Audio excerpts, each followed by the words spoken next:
Midwifery और gynaecology. जैसा कि आप लोग जानते हैं कि आप लोग का एग्ज़ाम होने वाला है, आगे 1 से 2 महीना में सब लोग का एग्ज़ाम होगा। तो थर्ड ईयर के लिए ये काफ़ी इम्पोर्टेंट वीडियो है, ये आपके एग्ज़ाम के लिए महत्वपूर्ण है। ऑब्जेक्टिव्स मैं कराऊंगा, साथ में कंटिन्यू आपको रिवीजन भी लॉन्ग शॉर्ट क्वेश्चन का कराऊंगा, जहाँ पे एक वीडियो में 2 से 3 क्वेश्चन होगा और उसको डेली मैं शाम के शाम दोनों सब्जेक्ट से करूँगा थर्ड ईयर का। ठीक है, तो आज है ऑब्जेक्टिव्स जो कि मिडवाइफरी गायनेकोलॉजी का है। एग्ज़ाम के पर्पज़ से बहुत महत्वपूर्ण ऑब्जेक्टिव लेकर आया हूँ। पहला है कि गर्भावस्था की समान अवधि, यानी प्रेगनेंसी का जो पीरियड होता है कितना दिन का होता है। तो दिन में पूछेगा तो 280 दिन, सप्ताह में पूछेगा तो 40 सप्ताह। ठीक है, टोटल प्रेगनेंसी इतने दिन का होता है। ओके, आगे है नेगले रूल का उपयोग। नेगले रूल का उपयोग कहाँ होता है? तो नेगले रूल का उपयोग ईडीडी निकालने में, प्रसव की संभावित तिथि निकालने के लिए नेगले रूल का उपयोग किया जाता है। Expected date of delivery, EDD. Okay, भ्रूण की पहली हलचल क्यूकनिंग कब जो है महसूस होता है? तो भ्रूण की पहली हलचल 18 से 20 सप्ताह में जो है महसूस होता है। ठीक है, और भ्रूण की पहली हलचल को हम लोग क्यूकनिंग बोलते हैं, पहली हलचल को क्यूकनिंग बोलते हैं। ठीक है, जो 18 से 20 सप्ताह में होता है। प्रेगनेंसी की पुष्टि निश्चित लक्षण अल्ट्रासाउंड में भ्रूण को देखना।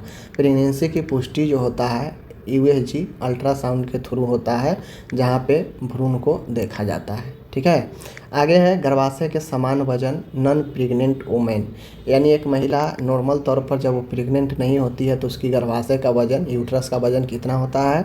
तो 50 से 60 ग्राम होता है। ठीक है, और यही कंप्लीट प्रेगनेंसी जब पूर्ण होता है तो यह लगभग 20 गुना बढ़ जाता है। ठीक है, वजन।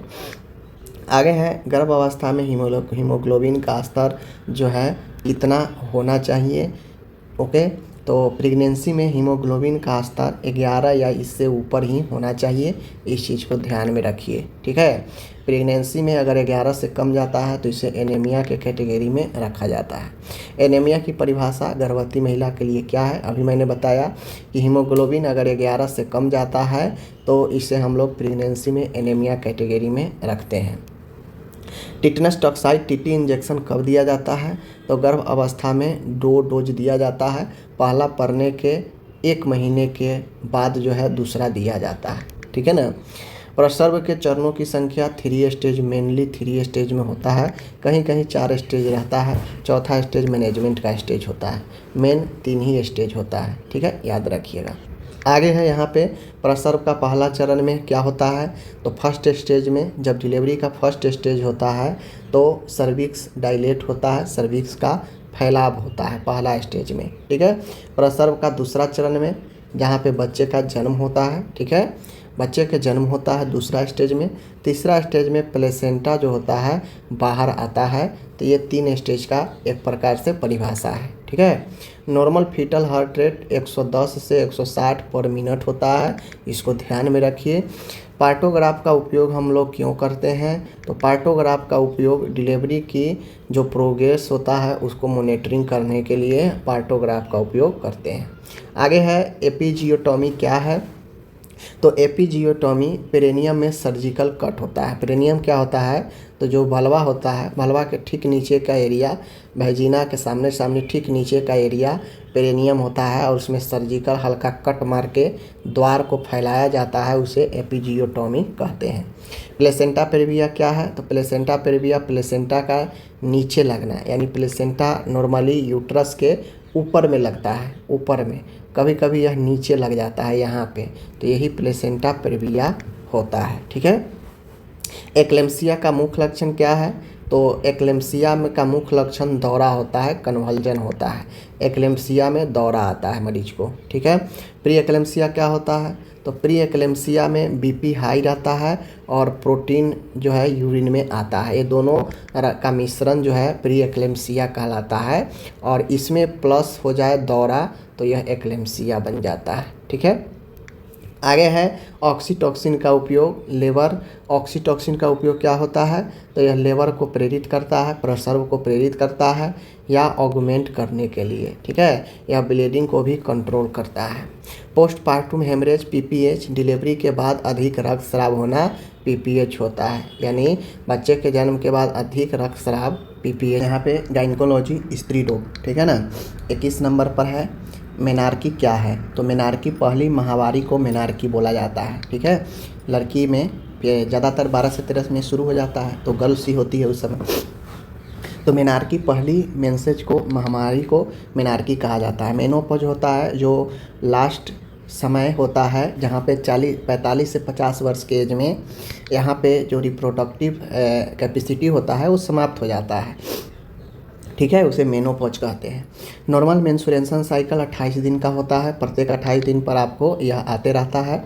ओवुलेशन कब होता है, तो ओवुलेशन साइकिल 14वें दिन होता है, समझ गए। मेंसेज जब शुरू होता है उस दिन से लेकर 14वें दिन आपका जो है ओवुलेशन की क्रिया शुरू होती है, जहाँ पे अंडा बाहर निकलना शुरू होता है। डिस्मेनोरिया का मतलब होता है, डी मतलब डिफिकल्ट, मेनोरिया मतलब होता है दर्द युक्त महामारी, ठीक है ना, पेनफुल मेंसेज होना। एमेनेरिया का मतलब होता है महामारी का ना होना या अनुपस्थित होना। ए फॉर अब्सेंस मेनोरिया यानी महामारी का अनुपस्थिति। लिकोरिया का मतलब होता है सफ़ेद पानी निकलना, जो कि महिला में अक्सर ये होता रहता है। PCOC, ठीक है ना, PCOC का पूरा नाम पॉलीसिस्टिक ओवेरियन सिंड्रोम होता है, ठीक है ना, पॉलीसिस्टिक ओवेरियन सिंड्रोम होता है, ठीक है, याद रखिए। आगे है यहाँ पे फाइब्रॉइड यूट्रस। फाइब्रॉइड यूट्रस का क्या अर्थ होता है, तो गर्भाशय में छोटा छोटा ट्यूमर होना, बेनाइन ट्यूमर, यही फाइब्रॉइड होता है।